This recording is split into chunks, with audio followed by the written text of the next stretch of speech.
name is Leo, and welcome to another reading of the Elder Scrolls. Today, we'll be reading the Biography of Queen Barenziah, Volume 2. I don't know why I keep saying the biography, because it's just biography. This is a book by Stern Gameboards, the Imperial Scribe. Let's begin the story. It's a biography, but whatever.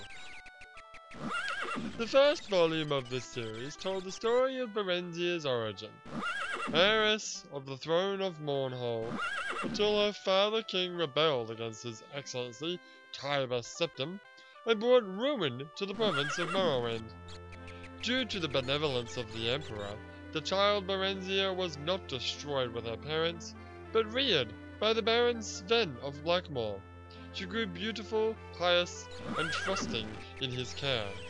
This trust was exploited by a wicked orphan stable boy at Baron Sven's estate, who, with lies, tricked her into fleeing Blackmoor with him.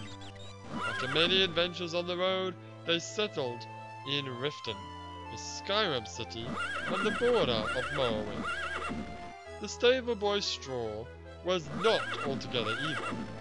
He did love Barenziah in his own selfish fashion, and the lie was the only way he could think of that he might have her.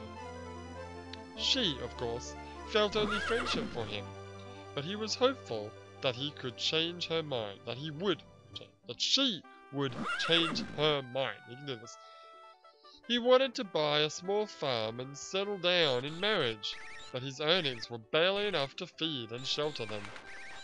After only a short time in Riften, Straw fell in with a bold villain of a Khajiit thief named Theris, we know about him, who proposed that they rob the Imperial Commandant's house. Theris said he had a client, a traitor to the Empire, who would pay well for the information they would find there.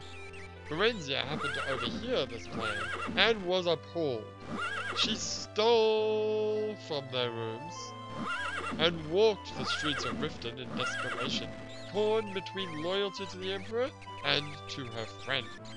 In the end, loyalty to the Emperor prevailed over personal friendship, and she approached the Commandant's house, revealed her true identity, and warned him of her friend's plans. The Commandant listened to her tale, praised her courage, and assured her that no harm would come to her. General Schmeckes had been scouring the countryside in search of her since her disappearance had just arrived in Riften.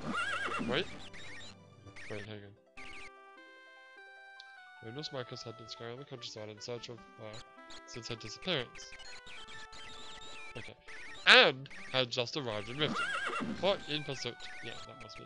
Must have missed a word there. He took her into his custody and informed her that far from being sold, she was to be instated as Queen of Mournhold as soon as she turned 18.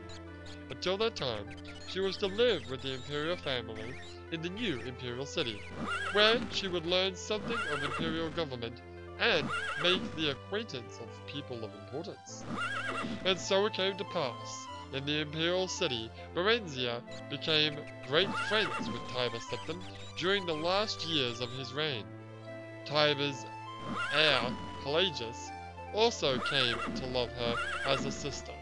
The ballads of the day praised her beauty, chastity, wit, and learning. On her 18th birthday, the entire Imperial City turned out to watch her possession back to Mournhold. Sorrowful as they were at her departure, all knew that she was ready to be the glorious sovereign of the new kingdom of Mournhold. Sorry, I couldn't finish that without laughing. Considering the contents of the real Barenziah series, they're glossing over quite a lot of stuff here. Now, I don't know which story is real or not, but all I know is these chapters are short as shit, and the other one is long as hell. Anyway, that has been Biography of Queen Barenziah, Volume 2. tune in tomorrow when we read the third and final chapter in the series, which is slightly longer. Biography of Queen Barenziah, Volume 3. But until then, my name is Leo, and I will see you next time.